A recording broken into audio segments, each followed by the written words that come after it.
महाराष्ट्र के पुणे जिले में 3 साल की मासूम बच्ची के साथ दुष्कर्म और हत्या के मामले में स्पेशल कोर्ट ने बड़ा और सख्त फैसला सुना दिया है।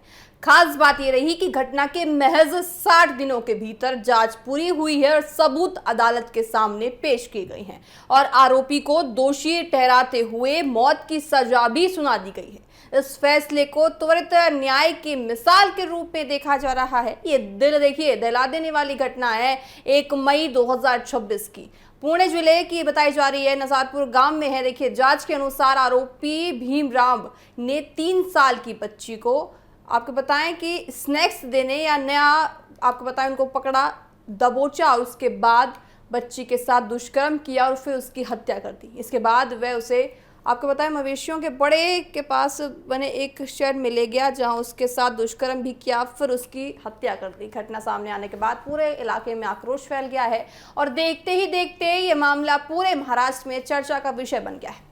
मासूम के साथ हुई इस वारदात के विरोध में हजारों लोग सड़कों पर उतर आए।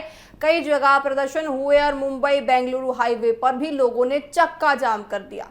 बढ़ते देखिए जनाक्रोश और मामले की गंभीरता को देखते हुए प्रशासन ने जांच में तेजी दिखाई है और सरकार ने इस केस को फास्ट ट्रैक के कोर्ट में चलाने का फैसला किया है ताकि पीड़ित परिवार को जल्द न्याय मिल सके।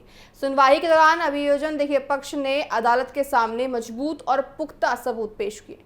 जांच में जुटी पुलिस ने घटनास्थल से विशेष वैज्ञानिक पूरी तरह से फॉरेंसिक टीम वहां पे मौजूद थी। फॉरेंसिक टीम ने सारी जांचें की है। गवाहों के बयान और अन्य तकनीकी जो भी प्रमाण सामने आए हैं उसमें अदालत ने अपना रुख लिया है। इन्हीं सबूतों के आधार पर आपको बताएं कि उनको फांसी की सजा सुना दी गई। आप तस्वीरों में भी साफ तौर से देख पा रहे होंगे। आपको बताएं कि देखिए, जिस तरह से एक मासूम बच्ची के साथ दुष्कर्म हुआ है, कोई पहली वारदात नहीं है। अक्सर ऐसी चीजें सामने आती है, कभी 3 साल की बच्ची, कभी 4 साल की। आप तस्वीरों में देख सकते हैं। देखिए, वो शख्स आपको बच्ची के पीछे पीछे चलता दिखाई दे रहा होगा। महज 3 साल की बच्ची है। दर्शकों, सोचिए जरा, महज 3 साल की बच्ची के साथ इस शख्स ने पहले दुष्कर्म किया, फिर उसको मौत के घाट उतार दिया। आखिर इनकी मानसिकता क्या होती है, ये ही समझ में नहीं आता। आखिर इनकी किस तरह की मानसिकता के ये लोग होते हैं, किस परिवार से बिलोंग करते हैं, जिस तरह से देखिए एक बच्ची, महज 3 साल की बच्ची के साथ इसने रेप किया है, उसके बाद उसको मौत के घाट उतार दिया।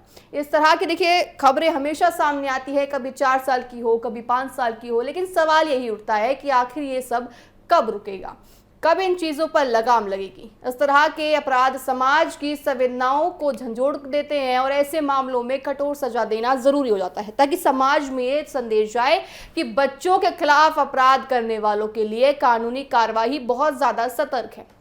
इसी आधार पर अदालत ने आरोपी को फांसी की सजा सुनाई है। इस फैसले के बाद पीड़ित परिवार ने न्यायपालिका का आभार जताया है और कहा कि उनकी बेटी कभी वापस नहीं आ सकती, लेकिन दोषी को मिली सजा से उन्हें न्याय मिलने का एहसास हुआ है। वहीं कानूनी विशेषज्ञों का मानना है कि इस मामले में पुलिस की त्वरित जांच और मजबूत जिस तरह से समयबद्ध सुनवाई ने न्याय प्रक्रिया को तेज किया है, प्रभावी तरीके से पूरी तरह से सक्षम किया है। हालांकि कानून के अनुसार दोषी के पास ऊपरी अदालत में इस फैसले के खिलाफ अपील करने का पूरा अधिकार है। यह फैसला एक बार फिर ये संदेश देता है कि बच्चों के खिलाफ या महज लड़कियों के खिलाफ होने वाली जघन्य अपराधों पर कानून सख्त रुख अपनाने की बहुत ज्यादा जरूरत पड़ जाती है। साथ ही मामला समाज को भी बच्चों की सुरक्षा, जागरूकता और अपराध रोकने के लिए सामूहिक जिम्मेदारी निभाने की पूरी तरह से जांच करनी चाहिए और सभी की जिम्मेदारी बनती है कि आखिर जिस तरह से ये अपराध सामने आते हैं, 60 दिन के अंदर आपको बताएं उस बेटी को न्याय मिला है। 60 दिन के अंदर उस अपराधी को फांसी की सजा कोर्ट ने सुना दी है। लेकिन देखिए, कोर्ट ने सजा सुना दी है, सजा उसको मिल गई, अब उसको फांसी की सजा मिलेगी अगर वो दूसरे कोर्ट में, ऊपरी कोर्ट में नहीं जाता है। लेकिन सवाल यहाँ ये उठता है कि आखिर सजा सुनाने से महज सारी चीजें ठीक हो जाती हैं? कभी 3 साल, कभी 5 साल, कभी 10 साल, कभी 60 साल की बुढ़िया तक ऐसे रेप के मामले सामने आते हैं। सवाल यहाँ ये उठता है कि कब तक ये सारी चीजें ऐसे ही होती रहेंगी और कब सख्त अपराधियों के खिलाफ कानूनी कार्रवाई हो जाएगी ताकि वो ऐसे करने से पहले करीबन 4 से 5 बार सोचे।